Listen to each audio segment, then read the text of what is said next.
असल में जो टॉपिक है वो असेसमेंट ऑफ टोटल अनसर्टनिटी है कि एक मेजरमेंट में हम अनसर्टनिटी किस तरह काउंट कर सकते हैं। वो टोटल 5 मेथड्स हैं। प्रॉपर टॉपिक स्टार्ट करने से पहले यहाँ पे दो टर्म्स हैं जिनको पहले डिस्कस करना ज़रूरी है। इन टर्म्स की कंप्लीट जो इन्फॉर्मेशन है वो इससे पहले वीडियो में हम डिस्कस कर चुके हैं, लेकिन जल्दी से अगर हम बात करें तो एक एब्सोल्यूट अनसर्टनिटी है जिसको हम इन शॉर्ट लीस्ट काउंट कहते हैं। दूसरा परसेंटेज अनसर्टनिटी। परसेंटेज अनसर्टनिटी का मतलब कि least count of the instrument, और उस इंस्ट्रूमेंट से जो वैल्यू ली गई है वो उसको 100 से मल्टीप्लाई कर देना। तो ये दो फार्मूले हैं जिनको ज़हन में रखना है। अब इनकी तफसील, इनकी डेरिवेशन जो है उस वीडियो का लिंक डिस्क्रिप्शन में है, आप वहाँ से देख सकते हैं। तो हमारा जो पहला स्टेप है for subtraction, for addition and subtraction. जब कोई वैल्यू ऐड या सब्ट्रैक्ट हो रही है तो रूल यहाँ पे एग्जांपल बुक की है। एक्स वैल्यू है 10.5 और ब्लैक कलर से यहाँ पे मैंने एब्सोल्यूट अनसर्टनिटी लिखा है। इसका रूल क्या है, जब एडिशन और सब्ट्रैक्शन हो तो हम एब्सोल्यूट अनसर्टनिटी को ऐड करते हैं। तो क्वेश्चन है x1 x2, हमने ये चीज़ फाइंड करनी है। तो हम देख सकते हैं कि यहाँ पे x2 की वैल्यू है 26, तो मैं यहाँ पे लिख लेता हूँ 26.8 माइनस 10.5। तो जब इसको सोल्व करें तो हमारे पास जो आंसर आएगा वो होगा 16.3। लेकिन हमने जो अनसर्टनिटी लिखना है रूल के मुताबिक, रूल ये है कि फॉर एडिशन एंड सब्ट्रैक्शन जो एब्सोल्यूट अनसर्टनिटीज़ हैं इनको ऐड करते हैं। तो इनको जब ऐड करेंगे तो हमारे पास 0.2 सेंटीमीटर आ जाएगा। तो ये जो है वो फाइनल आंसर है। दूसरा रूल है मल्टीप्लिकेशन और डिवीजन के हवाले से। तो इसमें जो रूल है उसमें हम परसेंटेज अनसर्टनिटीज़ ऐड करते हैं। परसेंटेज अनसर्टनिटी निकालने का फार्मूला हम जानते हैं, least count over value into 100 है। तो यहाँ पे क्वेश्चन सोल्व करते हैं। यहाँ पे एक बात ये भी बताना ज़रूरी है कि MD-CAT में इतने लेंथी क्वेश्चन नहीं आते, क्योंकि बुक में हूबहू इस तरह एग्जाम्पल है तो ये कन्फ्यूजिंग होने की वजह से यहाँ पे मैं सोल्व करवा रहा हूँ। लेकिन MD-CAT में क्वेश्चन किस तरह आते हैं ये भी बताऊँगा। तो क्वेश्चन है, जो हमारे पास V की वैल्यू है, वोल्टेज है 5.2 और करंट जो है वो 0.84 एम्पेयर है। अब इन दोनों वैल्यूज़ को यूज़ करते हुए हमने रेजिस्टेंस निकालनी है, और जो वैल्यू आएगी उसको उसमें से हमने उसकी अनसर्टनिटी फाइंड करनी है, कैलकुलेट करनी है। तो सबसे पहले अगर मैं वोल्टेज में से परसेंटेज अनसर्टनिटी जो है वो वोल्टेज में से फाइंड करना चाहूँ तो वोल्टेज की फार्मूले के मुताबिक यहाँ पे देख सकते हैं कि least count over value, total value into 100। तो इसका जो लीस्ट काउंट दिया हुआ है वो यहाँ पे 0.1, 0.1 और नीचे जो वोल्टेज है वो है 5.2 इंटू 100। अब इसको सोल्व करना है। देखिए बगैर कैलकुलेटर से कैसे सोल्व कर सकते हैं। तो यहाँ पे सबसे पहले तो पॉइंट ख़त्म करें। ये पॉइंट अगर ख़त्म होंगे, ऊपर भी 10 आएगा नीचे भी 10, जो कि कैंसिल आउट हो जाएंगे। अब 52 को मैं अगर 2 को यहाँ पे हटा के 0 लिख दूँ, 50 हो गया। अब ये 0 से कट गया, 5 2 ज़ा 10। इसका मतलब कि इसकी जो वैल्यू आएगी वो नियरली इक्वल टू 2 आएगी। अब अगर मैं 52 रहने देता और कैलकुलेटर यूज़ करता तो क्या पता यहाँ पे इसकी वैल्यू आती 1.9, तो ये भी तो 2 के इक्वल ही है। तो MD-CAT में यही ट्रिक्स हैं। अगर आप इसी तरह की कैलकुलेशन सीखना चाहते हैं, उस वीडियो का लिंक भी है, आपको डिस्क्रिप्शन में मिल जाएगा, आप वहाँ से देख सकते हैं। अब ये तो हमने निकाल ली परसेंटेज अनसर्टनिटी जो है इन द वोल्टेज। लेकिन अब करंट की बात करें तो करंट में है परसेंटेज अनसर्टनिटी इन करंट, परसेंटेज अनसर्टनिटी इन करंट। तो करंट की जो 0.05 इसका लीस्ट काउंट और टोटल वैल्यू है 0.84 इंटू 100। अगेन पॉइंट ख़त्म करें, पॉइंट ख़त्म किया, ऊपर भी 100 आया नीचे भी 100 आया। पॉइंट ख़त्म करने से 100 कैंसिल। अब यहाँ पे गौर किया जाए तो हम देख सकते हैं, अगर मैं 84 को अगेन इसी रूल के मुताबिक यहाँ पे 80 कर दूँ आसानी के लिए, अब ये 0 से कैंसिल, ऊपर जो मल्टीप्लिकेशन होके आंसर आएगा वो आएगा 50/8। तो हम जानते हैं कि ये नियरली इक्वल टू 6 आएगा, नियरली इक्वल टू 6। तो इसकी जो परसेंटेज अनसर्टनिटी करंट में आई वो है 6% और जो आई वोल्टेज में वो है 2%। तो ये परसेंटेज अनसर्टनिटी हमने निकाल ली। तो परसेंटेज अनसर्टनिटी को अब दोनों को ऐड करना है। तो दोनों के ऐड सिंपली क्या है 2% प्लस 6%, तो टोटल आंसर आ गया 8%। तो इस तरह हमने percentage uncertainty in these value निकाल ली। लेकिन अब इसको किस तरह मुकम्मल सोल्व करना है वो देखते हैं। अब यहाँ पे रेजिस्टेंस की वैल्यू निकालते हैं। तो रेजिस्टेंस की वैल्यू यहाँ पे मैंने लिखा V/I, तो V की वैल्यू ऊपर लिख दी और I की वैल्यू नीचे। तो अगेन अगर इसे सोल्व करना है तो फर्स्ट स्टेप के पॉइंट ख़त्म किया। हम जानते हैं कि नीचे 2 डिजिट्स हैं, तो पॉइंट ख़त्म करने पे ऊपर 100 आएगा और यहाँ पे 1 डिजिट है तो नीचे 10 आएगा। तो अब ये 0 0 से कट गया। अब यहाँ पे जो फाइनल फिगर बन नज़र आ रही है वो 52 × 10/84। अब इतने लंबे चौड़े चक्रों में ना जाने की बजाय सिंपली वही रूल अप्लाई करें। यहाँ पे लिख दे 0, ऊपर भी कर देता हूँ 0। अब ये 0 0 से कैंसिल, तो आंसर आया 50/8। अब हम जानते हैं कि 8 6 टाइम जो है वो 48 होता है, 50 के करीब करीब। तो इसका मतलब कि 6 पॉइंट समथिंग वैल्यू आएगी, तो वो 6.19 है। अगर एग्जैक्ट कैलकुलेटर से करें तो ये आंसर आता है। तो देखिए बगैर कैलकुलेटर से इतनी कॉम्प्लिकेशन जो कैलकुलेशन है वो भी हमने कर ली। तो ये आ गई हमारे पास रेजिस्टेंस की वैल्यू। तो हम फाइनल रिज़ल्ट को किस फॉर्म में लिखेंगे? फाइनल रिज़ल्ट को हम लिखेंगे यहाँ पे the resistance value is 6.19 with 8% uncertainty. ये हमने पहले देखा ना कि 8% अनसर्टेनिटी आया था कि वोल्टेज में थे अनसर्टेनिटी जो है वो 2 निकली थी और करंट में 4 निकली थी, 6 थी सॉरी। तो टोटल जो है वो 8 अनसर्टेनिटी होगी। तो यहाँ पे हमने ये फाइनल आंसर लिखा। लेकिन बुक में एक स्टेप और लिखा, वो क्या? यहाँ पे हम देख सकते हैं अगर मैं इस वैल्यू का 8% निकाल लूँ, कैसे? 6.19 मल्टीप्लाई बाय 8%, 8%। और हम जानते हैं परसेंट का मतलब परसेंट डिवाइडेड बाय 100, यहाँ पे हम 100 से डिवाइड कर देंगे। अब अगेन लंबे चौड़े चक्रों में नहीं जाना। अब 0.19 इसको निकाल दो तो कोई फ़र्क तो नहीं ना पड़ेगा। 6.19, 6 जो है वो मेजर है।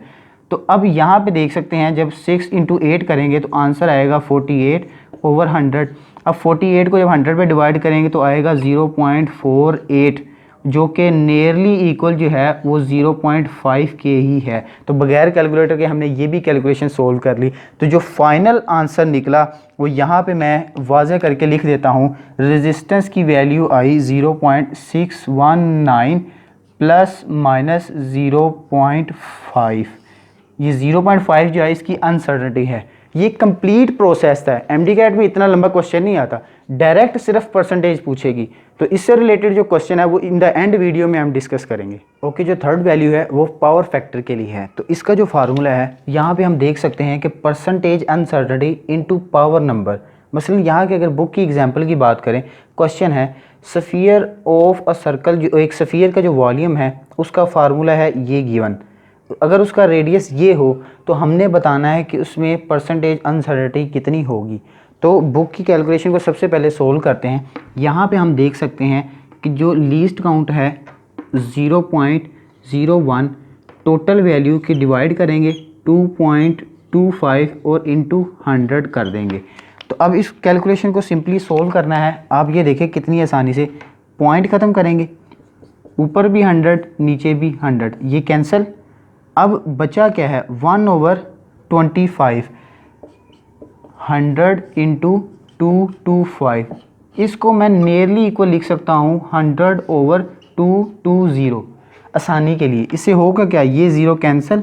अब बचा 10/22। क्या अगेन मुश्किल हो गया? नहीं, ये देखें अगर होता 10/20 तो कहना था सर कितना आसान है, 1/2 जो है वो 0.5 होता है, हमें समझ आसान। लेकिन यहाँ पे है 10/22। डिनोमिनेटर में 20 से वैल्यू ज़्यादा है, और जब डिनोमिनेटर में वैल्यू ज़्यादा होती है तो ओवरऑल वैल्यू कम हो जाती है। इसका मतलब कि ये तकरीबन जो है वो 0.4% के करीब आंसर आएगा, और यही एग्जैक्ट आंसर भी है। अब जब हमारे पास एब्सोल्यूट अनसर्टेनिटी आ गई तो अब अगला स्टेप है पावर नंबर के साथ मल्टीप्लाई करने का। तो यहाँ पे पावर नंबर है 3 को इससे मल्टीप्लाई करें तो हम देख सकते हैं कि 0.4 × 3, तो हमारे पास जो आंसर आएगा वो आएगा 1.2%। तो ये आ गई परसेंटेज अनसर्टेनिटी अब हम वैल्यू कैलकुलेट करते हैं वॉल्यूम। तो वॉल्यूम को मैंने यहाँ पे टाइम बचाने के लिए डायरेक्ट लिख दिया, सारी वैल्यूज़ पुट करके जो हमारे पास आंसर आया वो है 47.7। तो हम इस आंसर को कैसे लिखेंगे, यहाँ पे देखें, आंसर को हम लिखेंगे volume is equal to 47.7 with 1.2, ये जो हमने कैलकुलेट किया 1.2% अनसर्टनिटी विद 1.2 अनसर्टनिटी। इसको एक और स्टेप में, जैसे हमने इससे पहले क्वेश्चन में किया कि 1.2, इसका 1.2% निकाल लें। यहाँ पे अगर हम सोल्व कर लेते हैं इस मार्कर से, तो हम देख सकते हैं कि 47 का 47 इंटू 7 मल्टीप्लाई बाय 1.2% की जगह हम लिखेंगे 1/100। अगेन पॉइंट ख़त्म किया तो 0 आया नीचे, आई मीन 10। तो अब 0.7 को मैं यहाँ पे टोटली ख़त्म कर देता हूँ। 0.7, अब 47 का करीब क्या है 50, तो यहाँ पे मैं लिखूँगा 50। ये 0 से कैंसिल, जब ऊपर मल्टीप्लाई करेंगे तो आंसर आएगा 60। 12 इंटू 5 60/100। ये वैल्यू कटी तो आंसर आया 0.6। तो हम देख सकते हैं कि 0.6 आया in the form of value 1.2% इसका। तो जो फाइनल रिजल्ट लिखा हमने, जो volume of the sphere is equal to 47.7 plus minus 0.6, तो ये हमारा फाइनल रिजल्ट आ गया।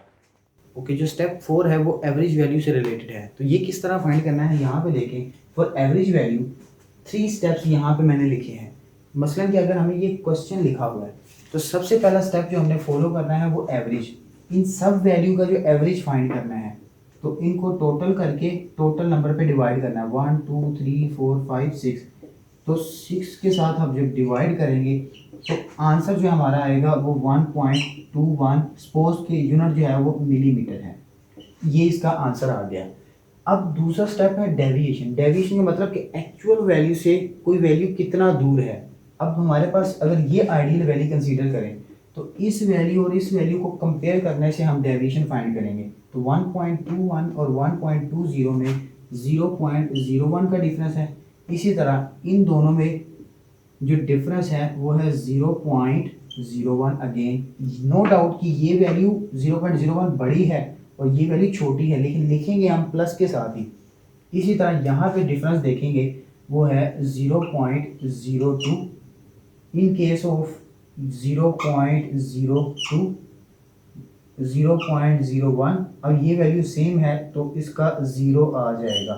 अब जब डेविएशन फाइंड कर ली तो third step mean of deviation. अब इनका मीन फाइंड करना है। कैसे, इनको टोटल कर दें, 0 भी लिखना है क्योंकि डिफरेंस तो 0 है लेकिन लिखना 0, तो ये बात याद रखिएगा। इनको 6 हैं ये भी वैल्यूज, तो जब इनका हम निकालेंगे तो ये आएगा 0.01 मिलीमीटर। 0.01 मिलीमीटर जो इसका डिफरेंस आ गया। चले, अच्छा, अब जब हमारे पास ये आ गया तो एग्जैक्ट जो हमने आंसर लिखना है वो इस तरह है 1.21 प्लस माइनस 0.01 मिलीमीटर।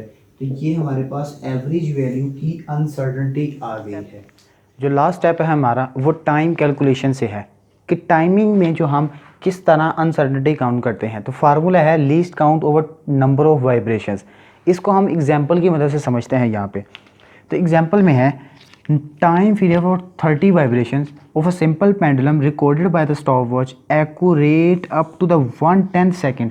अब जो 1/10 सेकेंड यहाँ पे बताया जा रहा है ये असल में 1/10 का मतलब 0.1 जो कि इसके लीस्ट काउंट के ही इक्वल है। टोटल टाइम है इतना। अब मुझे यहाँ पे बता दें टाइम फॉर 30 वाइब्रेशन है टोटल इतना 54.6। टाइम फॉर 1 वाइब्रेशन क्या होगा, 30 तो जाके डिवाइड हो जाएगा, तो आंसर जो आएगा वो है 1.82 सेकेंड। अब हम अनसर्टेनिटी अगर फाइंड करना चाहें तो यहाँ पे लीस्ट काउंट जितना है उतना लिखें 0.1 और नंबर ऑफ वाइब्रेशंस 30।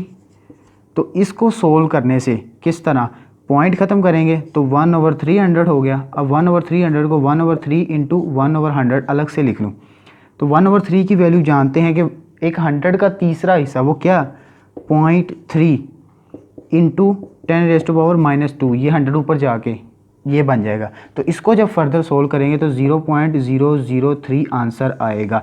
तो ये आ गई अनसर्टेनिटी और ये आ गई टोटल वैल्यू। तो इसको हम किस तरह लिखेंगे, तो जल्दी से यहाँ पे अगर हम आंसर लिखें तो इस तरह लिखेंगे 1.82 प्लस माइनस 0.003।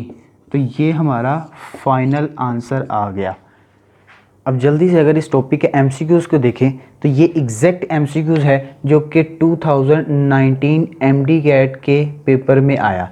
तो इस क्वेश्चन को सोल्व करते हैं। क्वेश्चन है percentage uncertainty in the length and width of a rectangular is 2% and 3% respectively. तो what will be the uncertainty, total uncertainty क्या होगी। तो यहाँ पे रेक्टेंगुलर बनाई है, लेंथ और विड्थ। अब इसका जो फार्मूला है वो है, फार्मूला जो होता है वो width into length, simply multiply करके एरिया निकालते हैं। तो असल में क्वेश्चन है टोटल अनसर्टेनिटी इन एरिया। तो यहाँ पे एरिया भी है, एरिया में तो एरिया का फार्मूला लिखा।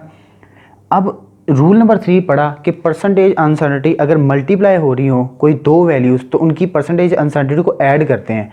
तो ये वैल्यू दो मल्टीप्लाई हो रही हैं।